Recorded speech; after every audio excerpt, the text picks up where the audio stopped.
هلو گایز، حالتون چطوره؟ من امیرو و به اپیزود 15 دوره The هکر مستر خیلی خیلی خوش اومدیم. این اپیزود خیلی مهمه. چرا؟ چون از اینجا به بعده که تازه شما میفهمین که هکرها واقعا چقدر سواد دارن، چقدر شورتکات های مختلف، کامند های مختلف، کدهای مختلف واسه ابزارهای مختلف رو توی مغزشون در ثانیه نگه میدارن و پردازش میکنن و سعی میکنن که ازش استفاده بکنن.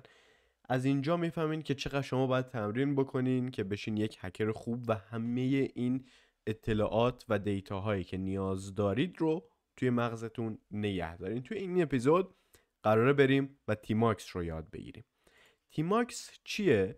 تیماکس مخفف ترمینال مالتیپل در واقع پلکسره، مالتی پلکسره که میاد برای ما صفحمون رو چندین قسمت میکنه و خیلی کارهای دیگه هم البته بهمون میده. اصلا ما میتونیم تیماکس رو همیشه بذاریم ران و کارهایی که بهش میدیم رو همیشه انجام بده بدون اینکه خراب بشه. چطوری بهتون یاد میدم؟ با دستور sudo apt install tmux میان و نصبش میکنین. من برای اینکه تایم ویدیو خیلی طولانی نشه میام نصبش میکنم. تیماکس میتونه واسه ما چیکار بکنه؟ بر فرض مثال ما همزمان به 3 تا سرور از یک کارخونه، از یک شرکت یا از هر جای اتک زدیم. ما در حالت معمولی هی باید بین صفحات که از اینجاها توی جلسه قبلی هم دیدیم میخواستیم 3 تا وب سرور بیاریم بالا، چه دهنی از همون سرویس شد و چه اذیت شدیم، هی باید میرفتیم از این ور به اون ور. ولی اگر تیماکس رو زودتر بهتون یاد داده بودم دیگه نیازی به این کار نبود. مثلا اینجا پایتونیه رو آورده بودیم بالا، اینجا آپاچیه و اینجا هم پی اچ پی رو آورده بودیم بالا به همین سادگی. و مثلا یه پنجره دیگه هم مثلا میتونستیم اینجا باز کنیم یا اینجا باز کنیم یا اینجا باز کنیم و اینجا هم مثلا کرل رو یاد بگیریم که خیلی کارمون راحت تر باشه. تیماکس رو اگر یاد بگیرین شما خیلی قدرتمند میشین. چرا؟ چون کاراتون رو خیلی خیلی سریعتر، بهتر و عالیتر میتونین در واقع مدیریت بکنین.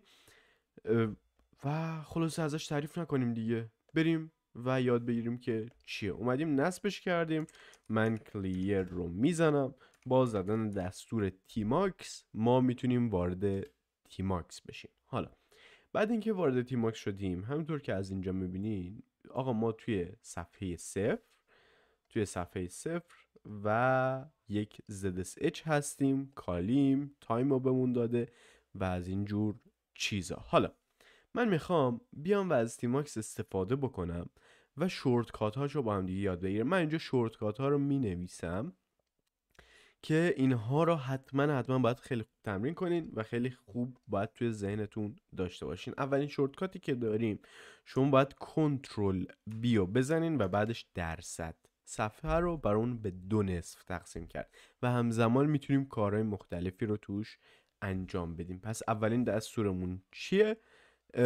کنترل بی به علاوه بی یه چند ثانیه زمان میدین و درصد رو میزنین. چند ثانیه در واقع باید کمتر از 1 ثانیه باشه دیگه. این اولین دستور که منطقی هم هست دیگه، میاد صفحه رو 2 نصف میکنه. دستور بعدی کنترل بی به علاوه دابل کته. این دابل کت عزیزمون، دابل کوتیشن. من میام دابل کوتیشن رو میزنم، کنترل بی و در واقع دابل کوتیشن. من فکر میکنم کیبوردم و دیروز که گذاشتم برعکس چیزش کردم. آره، باید حواسم به این باشه. این 2 نقطهش رو در واقع من حواسم نبوده و جابجا گذاشتیم. خیلی خوب، این میاد صفحه رو به صورت افقی نصب میکنه. ببینید دیگه، دابل کت و درصد این اومد صفحه رو به ما تقسیم کرد. اینجا مثلا من دارم دیگه، این صفحه‌ای که میخوام رو اینجا دارم، اینجا هم دارم. ولی چطوری من میتونم بین اینا نویگیت بکنم؟ کافیه کنترل بی رو بگیرم و برم بالا، کنترل بی برم چپ راست و به این شکل بیام پایین چپ راست. و هوشمندم هست. مثلا اگر اینجا پایین باشین، همونطور که میبینین من برم راست دوباره بزنم چپ، در واقع برم چپ دوباره بزنم راست، میاد واسه من پایین نمیره بالا. من دوباره کنترل بی میزنم و دوباره اومد چپ و همینطوری میتونیم باش کار بکنیم. خیلی خیلی خیلی دستورات زیادی داره. مثلا من الان اینجاها رو میخوام دوباره به 2 قسمت تقسیم کنم. من یه مقداری اینجا رو کوچیک‌ترش بکنم، حالا در واقع از اینجاها کوچیک‌ترش بکنیم صفحمون ترمینالمون رو. خیلی خوب، من الان این صفحم اینجا خیلی کوچیکه، همونطور که میبینید من میخوام یه مقداری بزرگترش بکنم. چطوری باید این کار رو انجام بدم؟ من باید کنترل بی رو بزنم، کنترل نگه دارم و کلید چپ و راست یا مثلا بالا یا پایین و اینا رو بزنم. پس کنترل بی رو که میزنین کنترل رو نگه میدارین و چپ و راست میرین. کنترل بی، من دیگه نویسمش، به علاوه کنترل و در واقع کلیدای چپ و راست و بالا و پایین که صفحتون رو تنظیم کنین که چقدر بخواین. یه چیز خیلی باحالی هم که داره خیلی میتونه توی اتکاتون کمکتون بکنه، بحث تایمه. بر فرض مثال اینجا دارین اتک میزنین، اینجا می اتک دیگه و اینجا می اتک دیگه. من یک صفحه کوچیکی اینجاها مثلا، حالا اینجا میره در واقع زیر تصویر من یه مقداری میارمش بالاتر. اینجاها با زدن دستور کنترل بی صفحه‌مو 2 نصف میکنم، کنترل بی رو میزنم، کنترل نگه میدارم، اینو میارم یه خورده بالاتر. در واقع میایم اینجاها کنترل بی رو میزنیم، کنترل نگه داریم، بریم این دوستمون رو بالاتر که ببینین. من خودمو توی ویدیو اومدم گذاشتم توی این کادر عزیز که دیگه اذیتمون نکنه، هی بخواد متن بره زیر من. خیلی اینجا میتونید توی زدن ترمینال کدا و اینا توی ترمینال به ما کمک کنه. توی جلسات قبلی هم میدیدیم که بعضی از کدا میرفت زیر تصویر من، اما با وجود این دیگه یک همچین اتفاقی نمیافته. حالا من میخوام اینجا تایم رو داشته باشم توی این دوست عزیزمون. میام این ور و در واقع این چرا کار نمیده کیبوردم؟ میگم ما نیومدیم اینجا. آره تازه اومدیم. من میام توی این دوست عزیزمون کنترل بی و اینجا میزنم کنترل بی و تی. شروع که به من ساعتون نشون دادن. البته این ساعتی که داره نشون میده ساعت دیفالت کالیه و خب با ساعت واقعی الان یه مقداری متفاوته دیگه، چون مثلا این لوکیشن شما روی آمریکا یا یه همچین جایی تنظیم کردن. این بود از این کارهای ابتدایی این دوست عزیزمون. من بر فرض مثال میام اینجاها یک چیزی می نویسم، خیلی تصویرش کوچیکه، خیلی اذیت میشم، چی کار بکنم؟ من میام توی این دوست عزیزمون و اینجاها بر فرض مثال دی مسیج رو می نویسم، دی مسیج ولش کنین. بر فرض مثال میام می نویسم CD بکن توی دسکتاپ و بعدش توی وبسایت. حالا من و اینجاها بر فرض مثال می نویسم آقا کت بکن واسه من چی بود، یه دونه ls بگیریم، یه دونه ls و index.html 1 یا امیرو وب رو کت بکن مثلا امیرو وب رو. اینجا که اینتر رو بزنم رفت بالا، من نمیتونم ببینمش، چیکار بکنم؟ کنترل بی و زد رو میزنم اینجا واسه من زوم میشه. اما یه نکته دیگه، من نمیتونم برم بالا اینجا، نمیتونم بالا پایین برم اینجا رو. باید چیکار کنم؟ خیلی از افرادی که با تیماکس کار میکنن یک همچین مشکلی رو دارن. کافیه کنترل بی و براکت رو بزنین. حالا به راحتی میتونین با گرفتن در واقع بالا پیج آپ برین بالا و بیاین پایین و کل صفحتون رو هر چیزی که نوشته بخونید و ببینین چیه. باز بچه ها با این مشکل دارن، میگن آقا ما رفتیم حالا تو این مود چطوری از این مود خارج بشیم؟ خیلی ساده است، کنترل سی میزنین از این مود خارج میشین و بقیه کامنداتون رو میزنین. میگن حالا ما زومش کردیم میخوایم برگردیم عقب، چیکار بکنیم؟ پس الان چی شد؟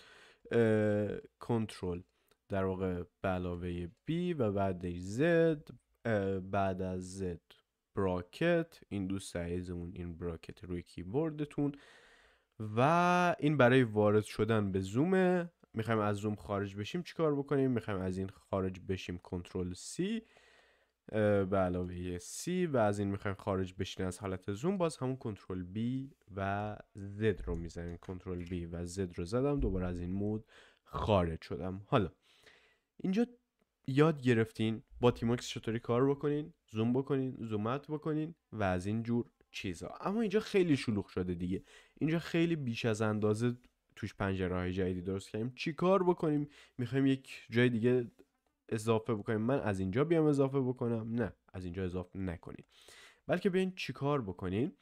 بیاین کنترل بی به علاوه سی رو بزنین. الان اگر ببینین اینجا یک تغییری کرد. اولا اینجا همه خالی شد دیگه، اون صفحات قبلی رو نداریم. اینجا یه دونه ZSH 0 داریم و اینجا یه دونه ZSH 1 داریم. هر چقدر کنترل بی در واقع کنترل به علاوه بی به علاوه یه چند ثانیه فاصله سی رو بزنین، واسهتون میاد کرییت میکنه پیج های جدیدی رو و خیلی خیلی میتونه بهتون کمک بکنه. هر کدوم از این پیج ها هم توی رم دارن کار میکنن، به خاطر همین خیلی فشار سنگینی روی سیستمتون نیست. هرچند بهتون پیشنهاد میکنم اگر واقعا میخواین یک هکر خیلی خفن بشین، به ورچوال ماشین کالیتون 8 گیگ رم بدین که بتونه خیلی خیلی کمکتون بکنه. بیش از 8 گیگ هم واقعا نیاز نداره، ولی خب 8 گیگ بدین خیلی به قول معروف کفایت میکنه. اینو من اینجا دارم.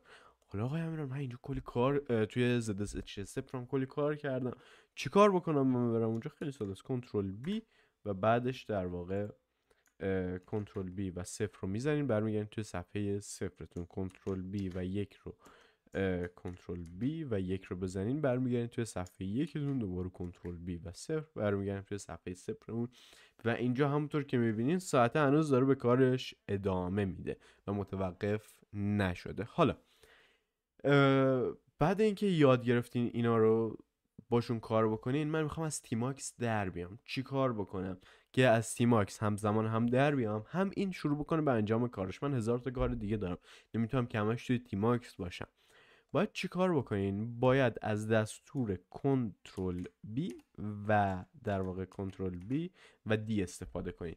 همطور که میبینین اینجا گفت دیتچ شد سشن صفر. سشن صفرمون در واقع دیتچ شد. حالا من اگر اینجا تیماکس بنویسی که تیماکس LS که بگیرم، تیماکس LS که بگیرم، همونطور که میبینین میاد میگه آقا یه دونه سشن صفر داری، دوتا ویندوز داره، دوتا صفحه داره، اون صفحه صفر و یکی که اومده بودیم ساخته بودیم و میگه کریت در فلان ساعت فلان روز و فلان جا.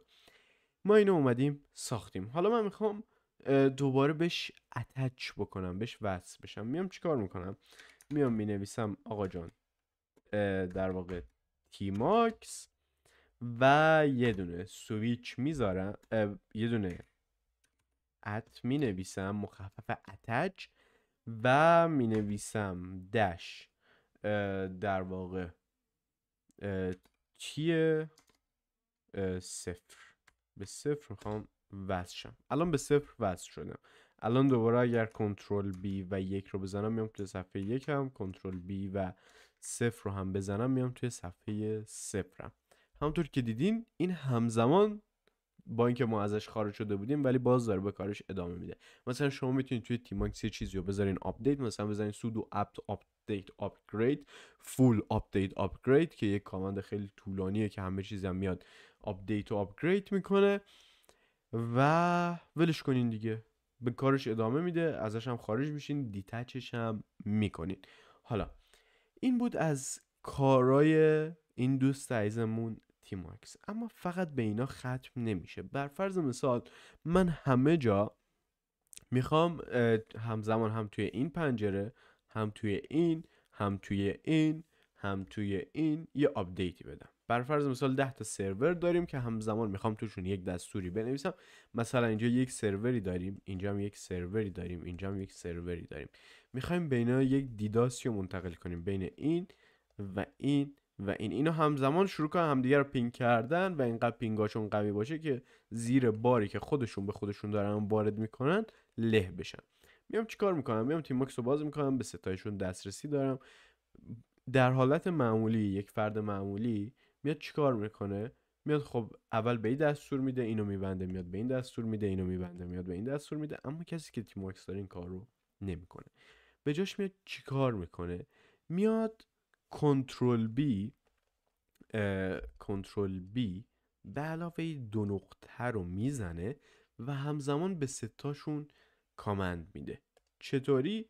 بریم با هم دیگه ببینیم که چطوری. من کنترل بی و در واقع 2 نقطه رو میزنم، کنترل بی و 2 نقطه. اینجا میبینین واسه من نارنجی شد، این 2 نقطهش اومد.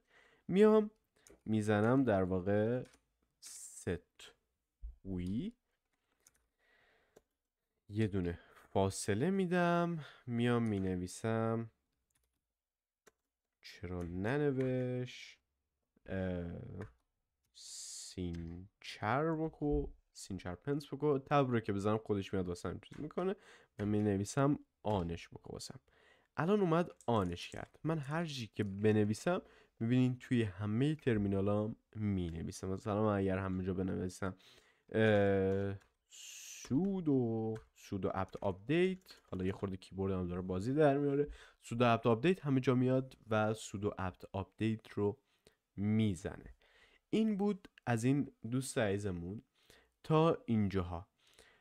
کار دیگه که میتونه انجام بده کنترل زد و اینا هم همه رو بهتون یاد دادم و این کل کارهایی بود که تیماکس میتونه انجام بده. یه چیز جالبم بهتون یاد بدم.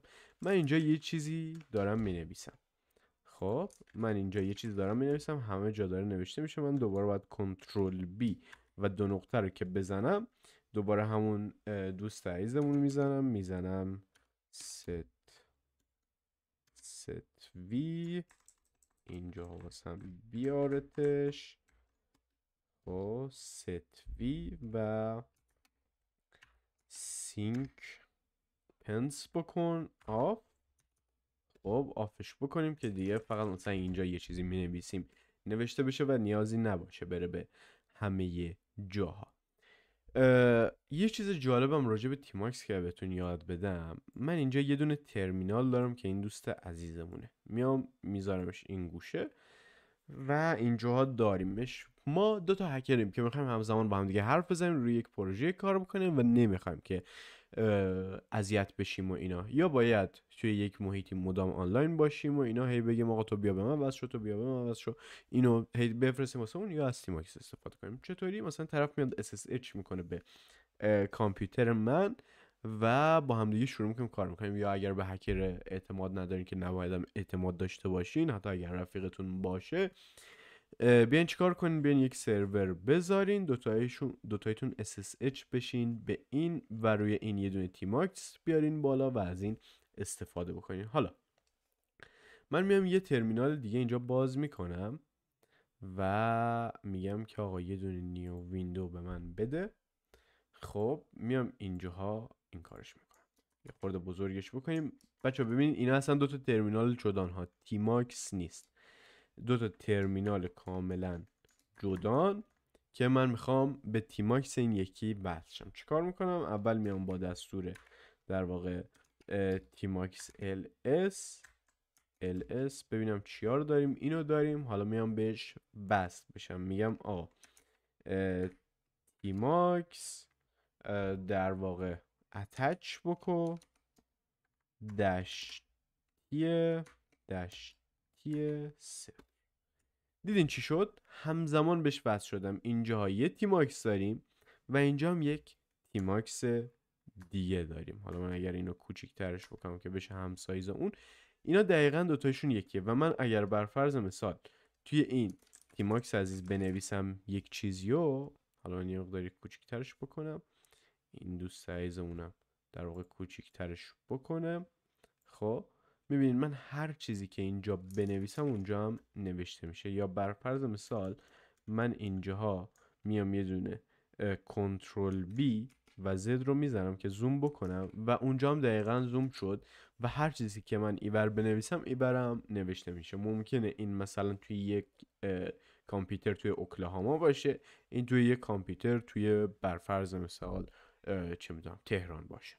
خب و اینا هر چیزی که بنویسن با استفاده از تیماکس برای اون یکی دوستم همون لحظه میاد و شروع میکنه به کار کردن و به همدیگه متصلن بدون اینکه به چیزهای بنیادی سیستم متصل باشن. بر فرض مثال شما میتونید یک یوزر بسازین اصلا توی همون سیستم خودتون به اسم یوزر چه میدونم ثابت، وسط، هر چیزی که میخواین اسمش رو بذارین و دوتاییتون به اون یوزر وصل شین. یوزر ساختنم قبلا بهتون یاد دادم و میتونین برین یوزری بسازین که دوتا هکرها به یک یوزر وصلن، در حالی که دوتایشون هم به سیستم به بخش بنیادی سیستم دسترسی کاملی ندارن که بتونن به سیستم همدیگه آسیب بزنن و در واقع دسترسی روت ندارن، فقط یک سری دسترسی های معمولی دارن. این هم بود از تیماکس که خیلی باحال بود، باید حتما یادش میگرفتین و میتونستین که ازش استفاده بکنین. امیدوارم براتون جالب و مفید بوده باشه و تا ویدیو بعدی بدرود.